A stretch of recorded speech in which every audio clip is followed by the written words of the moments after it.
শিবেন মাঝি মরল। প্রায় 7 বছর প্রবল রোগে ভোগে জর্জরিত হয়ে শেষ পর্যন্ত মাঝি দেহত্যাগ করল। তার শুকিয়ে তড়ির মতো হয়ে যাওয়া দেহখানা দেখে গ্রামের মোড়ল হরিহরণবাবু দীর্ঘশ্বাস ছেড়ে বলেই ফেললেন, ভালোই হলো, বুঝলে হে, যা কষ্ট পাচ্ছিল মানুষটা চোখে দেখা যায় না। হ্যাঁ, সে না হয় হলো, কিন্তু এবার তো দেহখানা নিয়ে বেরোতে হবে নাকি? বেশি দেরি করলে তো পচে উঠবে। আহ, দাঁড়া না বাপু, এর স্ত্রী পুত্তর সব তো শহরে গেছে, এর বোনের বাড়ি। তারা কাল সকাল ছাড়া আসবে কেমন করে? আজ রাতটা মোড়া জেগে সবাই বসে থাকি, সকাল হতে তো মেরে কেটে আর 5-6 ঘন্টা বাকি। কি বলো তোমরা? শিবেন মাঝির বাড়ি তখন অনেক লোক। শিবেন খুব সাধারণ মানুষ হলেও বহুদিন পর্যন্ত গ্রামের লোকেদের পারাপার করিয়েছে সে। হরিহরণের কথায় সবাই নিজেদের মধ্যে আলোচনা শুরু করলো এবার। হ্যাঁ, কথাটা ঠিক বলেছো খুড়ো। একবারও আপনজনের মুখ দেখতে পাবে না শিবেনদা, সে তো ভালো কথা নয়। বেশ, চলো জেগে বসে থাকা যাক। হ্যাঁ, বড় কর্তা এলেন গো, জেগে বসা যাক। বলি জেগে বসলেই হলো নাকি? বলি মরা পচে যখন দুর্গন্ধ ছড়াবে তখন কি হবে? হ্যাঁ, না না, আমার মতে শ্মশানে নে চলো, কাজকর্ম শুরু করা হোক। তার মধ্যে ওর বাড়ির লোক ঠিক চলে আসবে হয়তো, বুঝলে? সবার মধ্যে আবার আলোচনা শুরু হলো। আগেকার দিন হলে মোড়ল হরিহরণের কথাই শেষ কথা হতো, কিন্তু এখন এই পাতাপুকুর গ্রামের অনেক মাথা, নানা মুনির নানা মত। সে যদি ওর ছেলে মেয়ের জন্য অপেক্ষা নাও করি, তবুও তো আজকের দিনটা দেখ। আজ যে ভূত চতুর্দশীর রাত, আজ দেহ নিয়ে ওই ওই বাঁওড়ের জঙ্গল দিয়ে শ্মশানে যাওয়া মানে নিজেদের বিপদ ডেকে আনা। হ্যাঁ, বাজে বকো না তো বুড়ো। এই নবীন, দেবেশ, এই আয় তো দেখি, হাত লাগা। এই বুড়ো ভামেদের কথা শুনলে এই শুকনো মরা পাহাড়া দিয়ে বসেই থাকতে হবে, বুঝলি? আয় আয় আয় তো। এবার আর কেউ না বলতে পারল না। এই নরেন মুখুজ্জে এখনো গ্রামের বড় লোকদের একজন। হরিহরণ না থাকলে সেই হয়তো পরবর্তীকালে গ্রামের মোড়ল হবে। প্রায় আধ ঘন্টার মধ্যেই 4 জনের কাঁধে করে শিবেন মাঝি চলল শ্মশানের দিকে। শ্মশানখানা গ্রামের থেকে অনেকখানি দূর। মাঝে বিশাল একটা বাওড়ের ধারে সোনাঝুরির জঙ্গল। গ্রামের মধ্যে দিয়ে বলহরি হরিবোল ধ্বনি দিতে দিতে চলেছে তাদের দলটা। গ্রামের ঘরে ঘরে লোকজন প্রদীপ জ্বালছে, কেউ কেউ আলপনা আঁকছে। সকলে এই সন্ধ্যাটাকে আলোক উজ্জ্বল রাখার চেষ্টা করছে।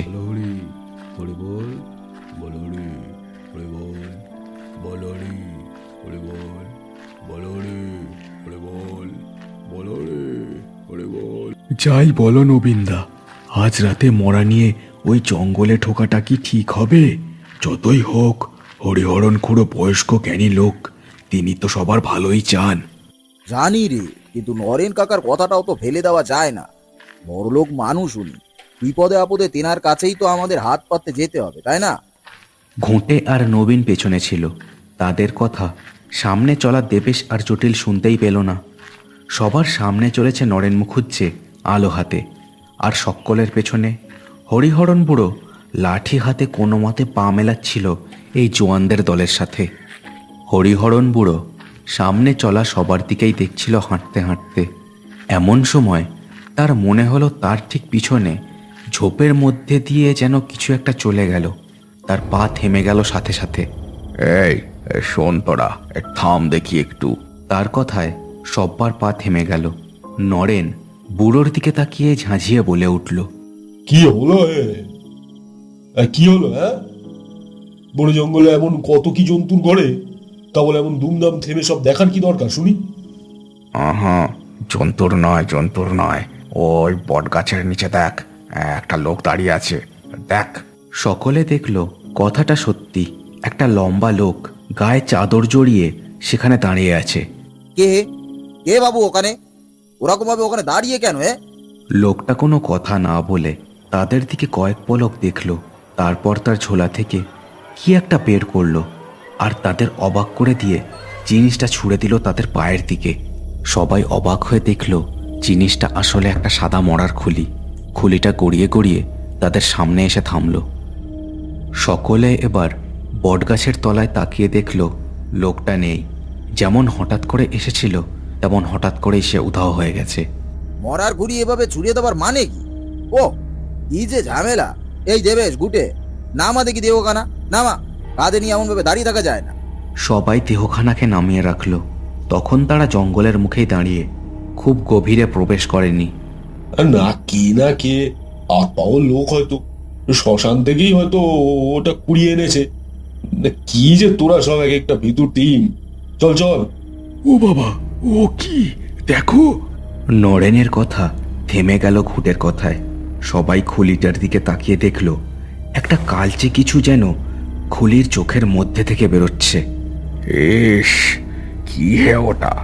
না, আজ আমাদের বেরোনো একেবারেই ঠিক হয়নি। এখনো সময় আছে, ফিরে চলো সবাই। মোড়লের কথায় তখন কেউ কান দিল না, কারণ কালচে জিনিস যেটা বেরিয়েছে সেটা আসলে একটা সাপের মতো প্রাণী। সরসর করে প্রাণীটা ধীরে ধীরে খাটের উপর থাকা মৃতদেহের দিকে এগিয়ে গেল। তারপর ধীরে ধীরে জিভটা গিয়ে ঢুকলো মৃতদেহের মুখের মধ্যে। সকলের চোখ যেন ঠিকরে ছানা বড়ার মতো হয়ে গেল। কয়েক মুহূর্ত যেন সব নিস্তব্ধ হয়ে গেল এই কাণ্ড দেখে। সকলের আগে মুখ খুলল নরেন মুখুজ্জেই। এবার পরীক্ষান তোলার ব্যবস্থা করো হে। রাজ্যে বাড়ছে, তাই না? এইভাবে তো আর সারা রাত এখানে দাঁড়িয়ে দেওয়া যায় না। কি বলছো নরেন কাকা? ওটা কি ছিল? কি হলো এখনই? এরপরেও বলছো দেহখানা নিয়ে যাবার কথা? তো তোদের আমি বলেছিলাম আজ না বেরোনোর জন্য, শুনলি না? এবার যে কি হবে কে জানে। আর থামো দেখি, বাজে বকো না। সাপই তো ঢুকেছে। ও চিতায় দুটো একসাথেই পুড়বে, বুঝলে? অত ভেবো না। দেখি দেখি, এই তো 20-25 মিনিটের মধ্যেই শ্মশান। আরে শরীর খারাপ পুড়িয়ে দিলেই তো ল্যাটা চুকে যায় বাপু। নরেনের ধমক ধমকে সবার অনিচ্ছা সত্ত্বেও দেহখানা আবার কাঁধে উঠল চারজনের। সবার মুখ থমথমে, আর ভয়ে ছাপ ফেলেছে। বোঝা যায় কি ভয়ানক রাজ্যে তাদের জন্য অপেক্ষা করছে কে জানে। এরপর প্রায় একটানা পথ চলেছে সকলে। কারোর মুখে কোনো কথা নেই, খালি হরিহরণ বুড়োই থেকে থেকে পিছন ফিরে দেখছে আর চমকে চমকে উঠছে। বাঁওড়ের ধার দিয়ে তারা যখন হেঁটে চলেছে তখন রাতের আঁধার আরও চেপে বসেছে চারিদিকে। জলের কুলকুল শব্দে ঝিঝির ডাক চাপা পড়লেও এতগুলো মানুষের পায়ের শব্দ জঙ্গলের অনেক দূর পর্যন্ত ছড়িয়ে যাচ্ছে। ও বাবারা, এবার একটু আসতে চল, এবার যে পা ধরে এলো রে। হ্যাঁ, ও নবীনদা, ধীরে চলো দেখি। সত্যি যেন পাথরে আসছে, আর মরার ওজনখানা যেন 2 মণ। বাপ রে! হ্যাঁ, তা ঠিক বলেছিস। দেহখানায় একখানা সাপ ঢুকেছে বুঝলাম, কিন্তু তা বলে এতখানি ওজন? ও, হাত ধরেছে সত্যি। ও ও মনি শরীর তোদের। অবশ্য প্রায় মাঝ জঙ্গলে চলেই এসেছি। বেশ, নামা দেখি। নরেনের কথায় সকলে যেন হাঁপ ছেড়ে বাঁচে। দেহখানা বইতে সকলের প্রাণে ভয় হচ্ছে এবার। এ যেন শাস্তি পাচ্ছে তারা। দেহটা বাওড়ের ধারে নামিয়ে রেখে জঙ্গলে মাটিতে এদিক ওদিক করে বসে পড়ল সবাই। আজ যে কি হচ্ছে! ও, এত মরা পুড়িয়েছি, কিন্তু এমন কখনো হয়নি। বাবা, মরাখানা তো একেবারে শুকনো। কি জানি বাবা, আমার তো গা ছমছম করছে গো। ওই ওই সাপখানা তো এখনো দেহখানার ভেতরেই আছে। বাপরে বাপ! হ্যাঁ, কিছু একটা তো ঘটছে এখানে, আমরা সেটা বুঝতে পারছি না। ওই যে লোকটা, ওই লোকটা কে সেটা কে জানে। কে আর হবে? ও নির্ঘাত পাগল টাগল কেউ, বুঝলে? আজ তো আবার ভূত চতুর্দশী, তাই হয়তো আমাদের ভয় দেখানোর জন্য ওই খুলিখানা ছুঁড়ে দিয়ে গেল। যাই হোক, অত ভয় পেলে চলে নাকি? এই নাকি তোমরা সব গ্রামের একেবারে একদম সব সাহসী লোকজন, এইটুকুতেই সবার সাহস পুড়িয়ে গেল? হ্যাঁ, নরেনের কথার কেউ আর কোনো উত্তর দিল না। সেই সন্ধে থেকেই নরেনের বারবার চাপের জন্যেই তারা এই জঙ্গলে এত রাতে এসেছে। রাত পোহালেই কালী পুজো, তাতেও যেন কারো মনে কোনো শান্তি আসছে না। ঘুঁটে কিছু একটা বলার জন্য শিবেন মাঝির মরাখানার দিকে তাকালো। তাকিয়েই থক করে উঠল তার বুকটা, কারণ মরাখানা ছপ করে মাথাটা ঘোরালো তার দিকেই ও ও ও কি খুড়ো, মরাখানা যে নড়ছে। ও খুড়ো দেখো। তার কথায় সবার মাথার চুল যেন খাড়া হয়ে উঠল। সত্যি তো, মড়াটা যেন এবার একটু ওঠারও চেষ্টা করছে। ও ও বাবা গো, সবাই সবাই রাম নাম কর, সবাই রাম নাম কর। হে মা কালী, রক্ষে করো মা। আজ যে ভূত চতুর্দশী, তোদের মানা করেছিলুম, শুনলি না। হে মা কালী, এবার কি হবে গো? সবাই দম বন্ধ করে অপেক্ষা করছিল মরাখানা আবার নড়ে কিনা সেটা দেখার জন্য, কিন্তু তা হলো না। এবার সেটা পাথরের মতোই পড়ে রইল। আরে না, আমরা সবাই ভুল দেখেছি বুঝলে। আসলে অন্ধকারে চোখে ছায়া পড়ে গিয়ে এসব দেখেছি। কই তোল হে বড়াখানা, তোল তোল। এবার কিন্তু নরেনের কথায় কেউ আর সায় দিল না। সকলেরই প্রাণে ভয় আছে। ওই মরা ছুঁতে সবার অন্তরাত্মা কাঁপছে। ও খুড়ো, বলছি আমি আর শ্মশানে যাব না কো, ও তোমরাই নিয়ে যাও। আমার ভীষণ ভয় করছে এবার। সে তো আমারও ভয় করছে। ও নরেন, কি করা যায় বলতো? আমি তো বলছি দেহখানা তুলতে, আর যারা দেহ ছুঁয়েছ সবার তো শ্মশানে গিয়ে আগুন না ছুলে চলবে না।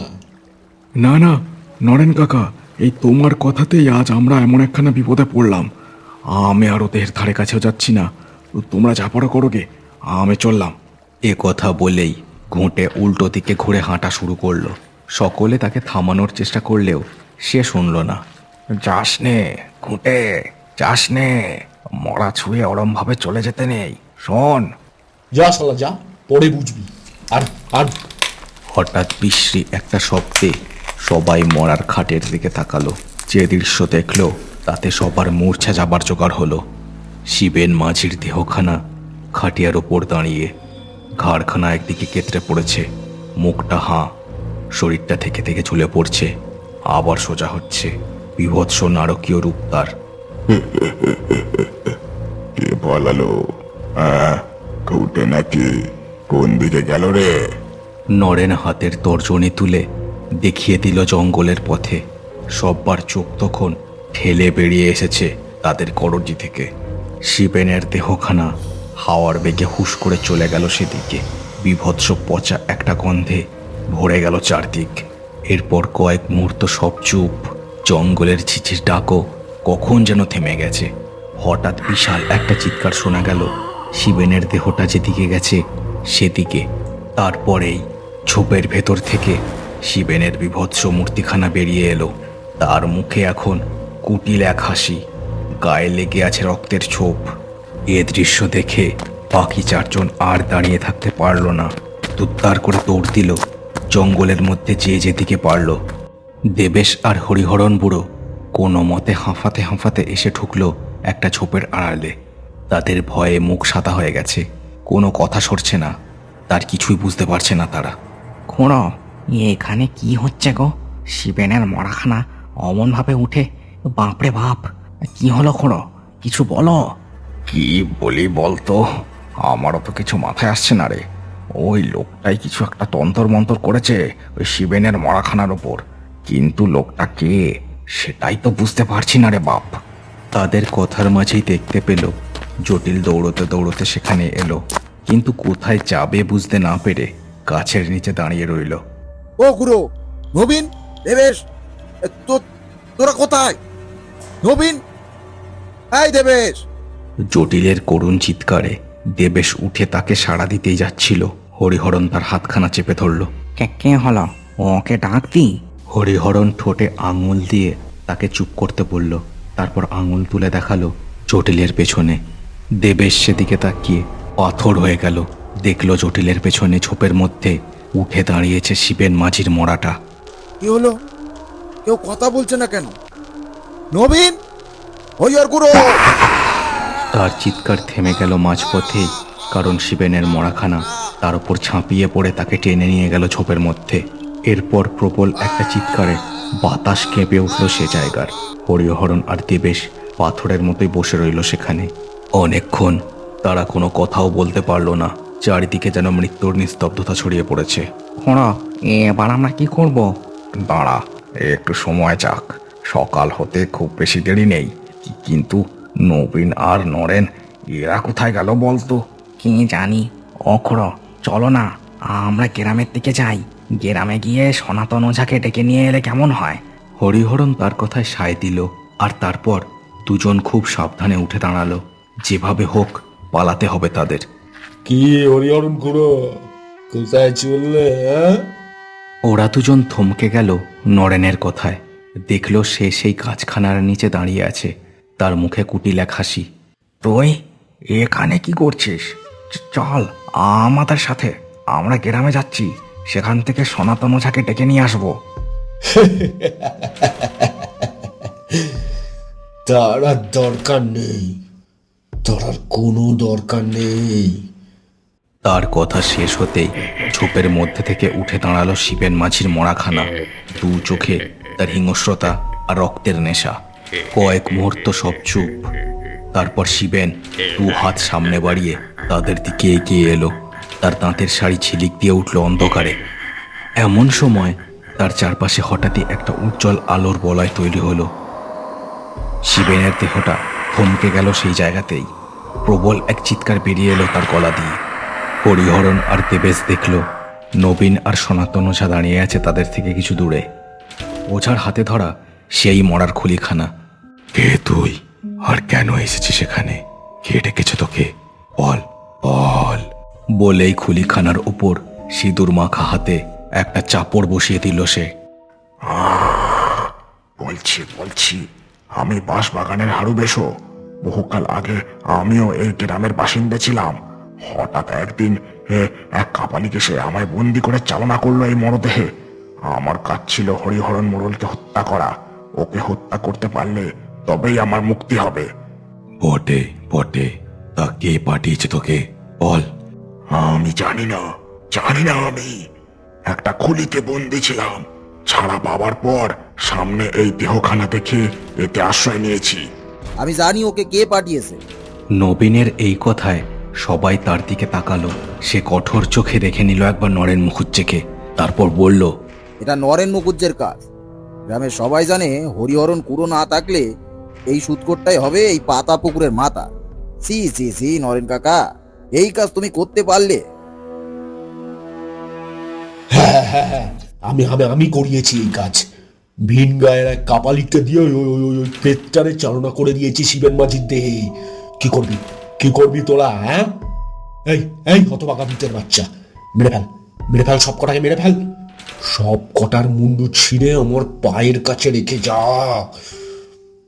শিবেনের দেহখানা এই কথা শুনেই হুঙ্কার দিয়ে উঠল। দেহখানা দুমড়ে মুচড়ে উল্টে ভয়ঙ্কর রূপ নিল আর গণ্ডি পেরোনোর জন্য এগোতে লাগলো। সনাতন ওঝা এই কাণ্ড দেখে খুলিখানার ওপর ছপ করে আগুন দিল নবীনের হাতের মশাল থেকে। সঙ্গে সঙ্গে শিবেনের দেহখানা তপ করে চলে উঠল। প্রেতের চিৎকারে আকাশ বাতাস কেঁপে উঠল। কিছুক্ষণের মধ্যেই বাতাসের দাপটে আগুন ছড়াতে লাগলো জঙ্গলের মধ্যে। এই, এখান থেকে চল সব, নইলে এবার আগুনে পড়ে মরতে হবে সবাইকে। হরিহরণের কথায় ওঝা, নবীন, দেবেশ সবাই পরিমরি করে হাঁটা দিল জঙ্গলের বাইরের দিকে। নরেন শুধু বিভোরের মতো শিবেনের পুড়তে থাকা দেহখানার দিকেই দেখছিল। সবাই যখন জঙ্গলের বাইরের মেঠো পথে এসে দাঁড়ালো, জঙ্গলের আগুন ছড়াচ্ছে চারিদিকে। ধীরে ধীরে গ্রামের অন্যান্য লোক জলের বালতি হাতে এগিয়ে আসছে সেই আগুন নেভাতে। ভোরের আলো ধীরে ধীরে ফুটছে। জঙ্গলের আগুন গিয়ে মিশছে সূর্যের লালাভায়।